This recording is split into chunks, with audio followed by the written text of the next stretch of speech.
Here comes Phil Ivey.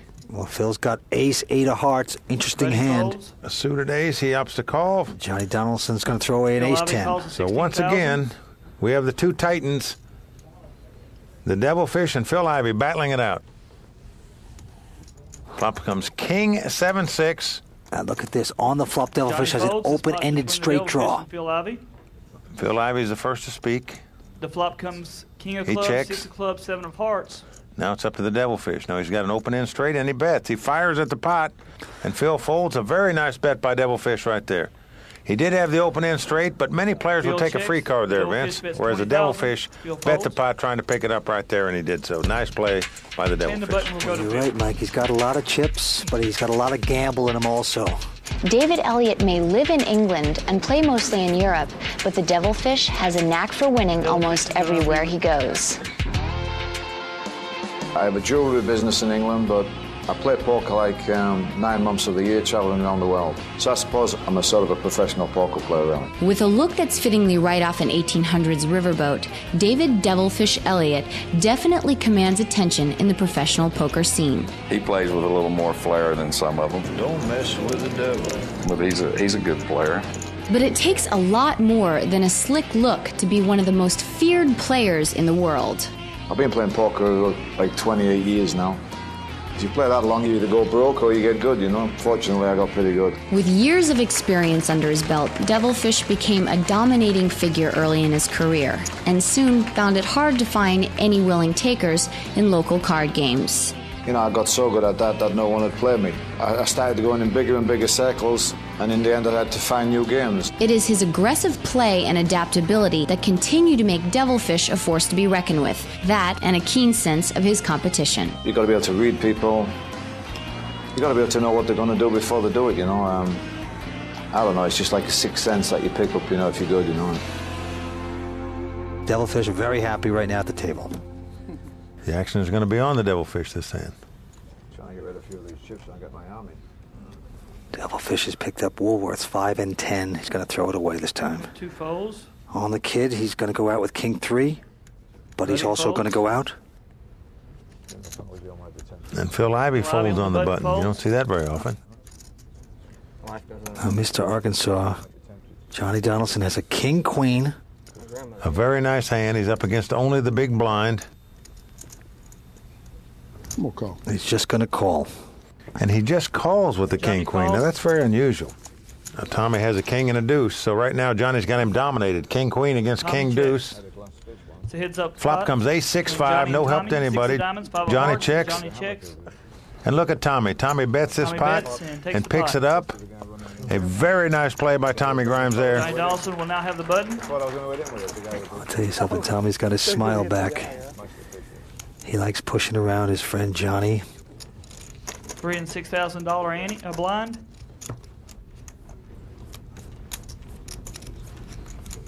Fish, I wish you'd send me about 15 orange down this way. It's on the kid Jeremy. He's got deuce queen. He threw it away. Now Buddy Williams has got an ace deuce of diamonds. Is he going to choose to play this time? No. Too solid for that. Phil's out with an 8-10. Now Johnny Donaldson in position with an ace on the button, and he folds. Yes. Very conservative player. Now Tommy Grimes has a king 5 of hearts this time, and this time he's going to raise it. He's up against the Devilfish. The Devilfish goes all in. Devilfish says, I'm all in, and look at this. Tommy quickly calls this bet. I can't believe it. Oh, I'm blown away. Devilfish, first of all, has a pair of 7s.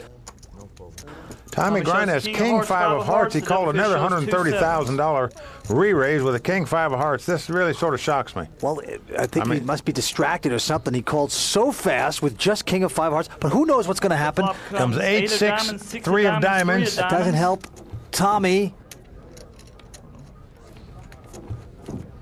Now the 5 of clubs comes off, giving him a pair. The 5 of clubs, which gives Tommy a pair of 5s. He's going to have to catch a king or a 5. It's not a diamond, otherwise he's out in 6th place. Tommy Grimes. A 5 or a king. We're down to the last card. Can Tommy outdraw the Devilfish? Tommy is standing up, getting ready to walk away from the table. No, he's not going to do it. It's over. Queen. Tommy Grimes, our 6th place finisher. A very mysterious call by Tommy Grimes right there. He's a little stunned right now, trying to make the best of it, trying to smile. He's going to take away $53,000. Well, I'll tell you something. We're down to 5 players. We're going to take a little break. Stay tuned. We're in Tunica, Mississippi. We'll be right back from the World Poker Tour.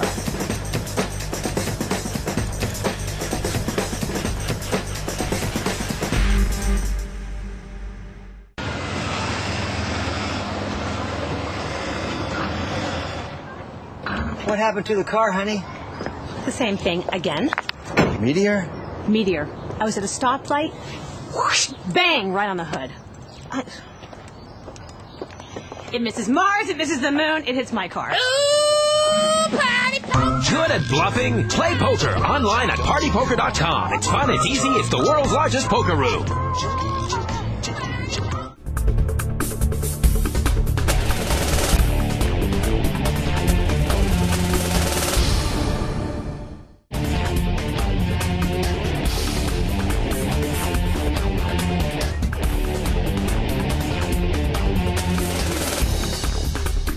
So far, the 40-year-old poker veteran Tommy Grimes has finished in 6th place, busting on an all-in, going toe-to-toe with the aggressive David Devilfish Elliott. The Devilfish has picked his battles wisely, trying to maintain his massive chip lead after losing a couple of large pots early on to Jeremy the Kid Tinsley.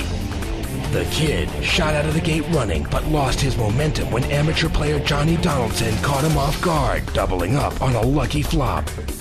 Johnny then tightened up on his play while young gun Phil Ivey came out with barrels blazing, looking to take a shot at the Devilfish.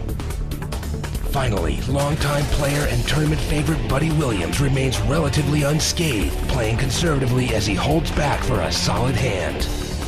And now, back to the action as only one of the remaining 5 players will take home the WPT title and over $500,000 in cash. Okay, it's going to be on Phil Ivey. And look at this. Phil Ivey's picked up a mother of a hand. Ace King of Spades. He's going to raise it, Mike. $20,000. He has Ace King of Spade. Tommy Donaldson has Queen 10 of clubs. He's going to throw it. Johnny folds. The Devilfish folds. Yep. Devilfish folds. The Kid folds. Jeremy's also out. It's going to be up to Buddy. Look at this. He's got Ace King also, Mike. Yes, he does. Let's see how he plays it. All in. He goes all in. He's not fooling around. He's moved all in. And now he is going to put Phil Ivey to the test right here. How much is it? Phil says, how much is it? Now, this is very interesting. They both have the same hand. It goes to show you how powerful Ace King is. Buddy Williams goes all in with his Ace King, and he's got Phil Ivey thinking here.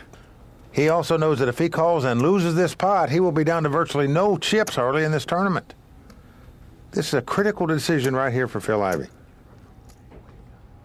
What's Phil Ivey going to do? Well, he's put to the test. There's no doubt about it. And don't forget, Phil's hand is a little bit better. They're suited. Ace King suited. He's going to call. He calls it. He does it. He makes the right call here. Almost a $300,000 pot. Now, basically, Mike, it doesn't matter what comes up unless they're spades, and then Phil could hit a flush. Well, the only way one of them can win is to make a flush. Phil shows Ace of Spades, King of Spades. It's Ace King of Spade versus Ace King offsuit. So let's see what happens.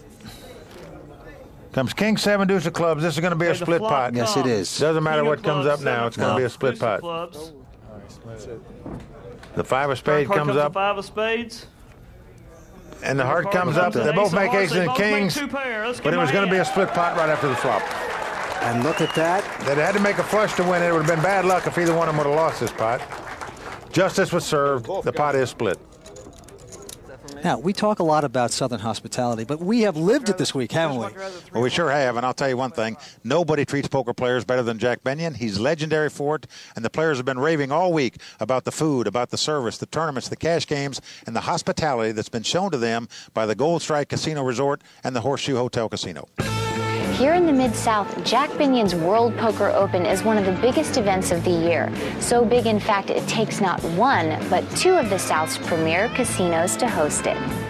It all starts with Jack Binion's Horseshoe Casino and Hotel. The Horseshoe is known as the gambler's place to gamble, and it's not hard to see why. I've played in Costa Rica, out west, out east, and there's no comparison. This is the best hospitality you get. There's no other casino or tournament that gives the players as much as here. It starts with Jack. It's very simple.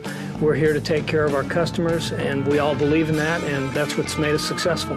Tunica is really like turning the clock back 20 years, and like Vegas was 20 years ago. The South is just so delightful, and it's different than other places that we play in, other than the fact that I eat too much here. It's like, yes, sir, no, sir. They treat you real well down here. With a record 160 players, this is one big poker tournament. And if you need space to spread out, well, the Gold Strike is the place to be. The Gold Strike is an elegant casino resort with plenty of room for the World Poker Open and plenty of everything else you need for a complete resort experience. You're going to get a level of elegance and personal service at the Gold Strike with a great facility, a great staff. It's unlikely to be matched anywhere else. When these Mississippi neighbors got together to throw a poker party, they pulled out all the stops. If you want to play big-time poker in the South, this is definitely the place to be. Okay, it's going to be on Phil Ivey this time. Phil Ivey's going out with Jack Deuce. Donaldson's going to toss his cards. Devilfish has a 10-3 offsuit. And he folds. And now we're down to Jeremy the Kid Tinsley. He's got 9-8. And look at this. He's going to take a shot at this. He's going to bluff. Around 40,000. He's just hoping Buddy doesn't pick up a hand here, but unfortunately for him, Buddy looks down at an ace-queen. Ace-queen. He has picked up a pretty good hand. $5,000 raise. And he calls him. He's going to call him. This is very bad for the kid.